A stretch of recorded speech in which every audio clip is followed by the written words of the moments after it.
મહારાષ્ટ્રમાં આજે સરકારનો શપથ સમારોહ મુંબઈના આઝાદ મેદાનમાં સાંજે 5:30 વાગે ફડણવીસ લેશે સીએમના શપથ. શિંદે અને અજીત પવાર નાયબ મુખ્યમંત્રી પદના લેશે શપથ.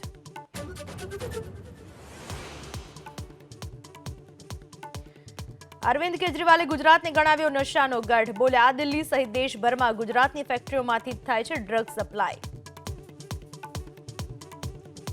आज गुजरात गढ़ बन गया है नशे का।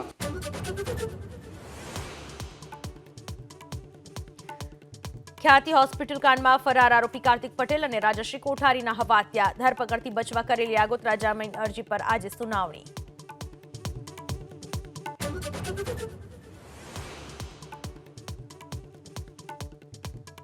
લોકોને 6,000 કરોડનો ચૂનો ચોપડનાર મહાઠગ ભૂપેન્દ્ર ઝાલા હવે કોર્ટના શરણે. ધરપકડથી બચવા અમદાવાદ સેશન્સ કોર્ટમાં કરી આગોતરા જામીન અરજી. કાલે સુનાવણી.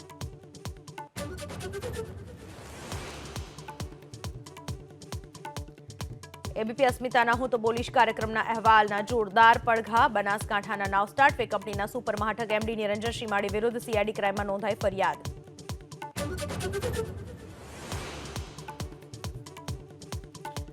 મહેસાણામાં ડબ્બા ટ્રેડિંગનું નેટવર્ક મહાભારતના પાત્રોના કોડવર્ડથી ચાલતું હોવાનો ખુલાસો. ગુરુ દ્રોણ તરીકે ઓળખાતો હતો મુખ્ય સૂત્રધાર સેધાજી ઠાકોર. 500 લોકોની ટીમ કરતી હતી કામ.